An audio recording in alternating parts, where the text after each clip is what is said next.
So tell me what this is, Jack. All right, this is the original art that was used for the comic book and also an enlarged version of the movie poster.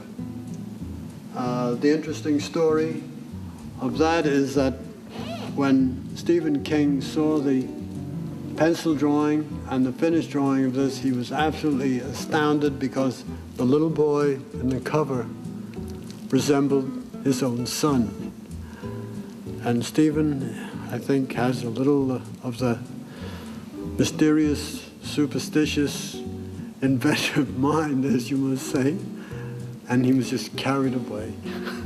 They handled all the original Kamen art goes through Sotheby's, and Mr. Wiest normally will notify Dean, who is a primary collector, and he'll say, Dean, we have something or so-and-so from your father's artwork. Would you want to take a look at it or bid on it?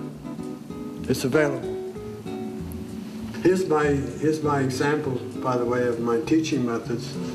If you notice the drapery, I say, what's the good of knowing anatomy if you don't know what the figure is doing underneath?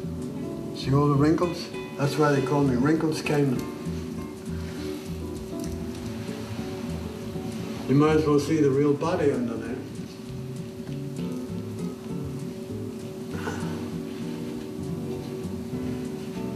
Okay.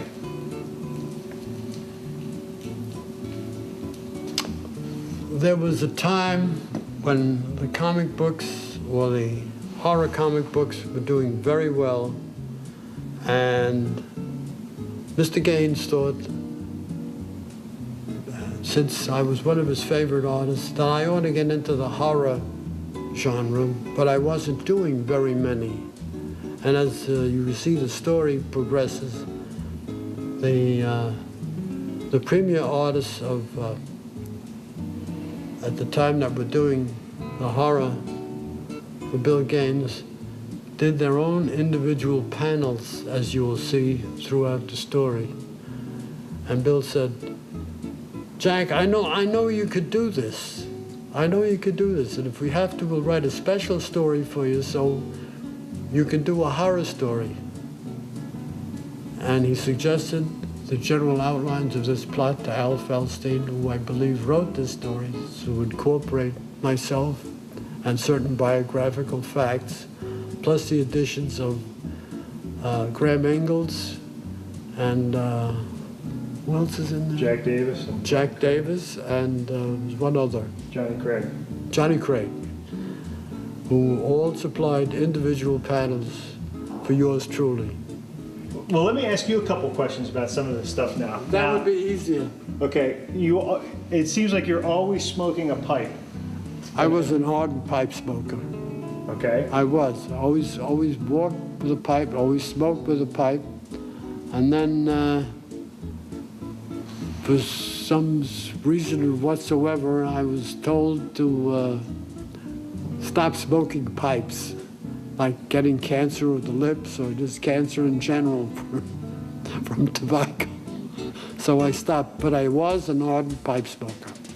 Okay, all right, good. Now, tell me about this. Bill Gaines is chasing, is that supposed to be, is that Nancy Siegel? No. Who is that? Why is he always chasing women? No, we made that story up about Bill. That was just part of the Bill Gaines legend, but was not true. We thought he should be. Okay, all right, that's good. Let's see. Now, of course, they're playing on the whole thing that you were great at drawing women. Yes. And hired originally for the romance books. Exactly. That's why we have that thing, and that's why we also had Bill chasing women. Now, were you sad to see the EC romance books go out of business and for it to turn to horror? Quite frankly, I didn't care as long as I had my 4 children to support. As long as we had work to do and get paid well and often, This is all I required at the time. And if that was a source for additional income, I loved every minute of it. Now, of course, here are the panels where Graham and Johnny Craig and Jack Davis.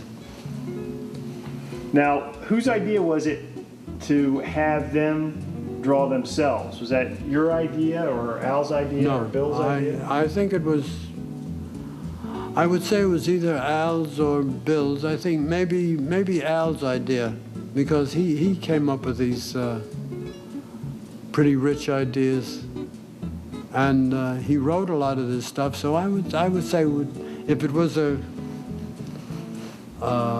collection of both, I would say it would be predominantly would be Al Feldstein. Okay. Now tell me a little bit about the biographically, what's going on here, and are those the caricatures of your wife and kids? Right, they are. Okay. Who's who? This one is Barton, who is now a very famous physician and specializes in cancer. He's a professor. And that's Dean. Okay. Whose house we are in right now? Right, we're in Dean's house now. Okay. Is this one of your favorite stories? It would be one of them. I didn't have any really favorite stories. What I can say was that doing the work was very, very enjoyable, because Bill and Al, knowing that I didn't do the gory type of horror or of that nature, these stories were specially written, I would say, I think with additional effort for me. I mean, no other artist would do these. And they knew that I could publicly take a joke. Okay, good. Look, one thing I forgot to ask you is, now in the story, you're constantly telling jokes, or Yes, wanting to tell jokes. Yes, that's exactly what I'm getting at. Was that the Jack Kamen? Were you a big jokester? That's me. That's me. That's why the inside story of this is to all the people that knew or in the industry. It's a favorite of everybody's for that reason, anyway. Because as bad as these stories could be, I always thought they were funny.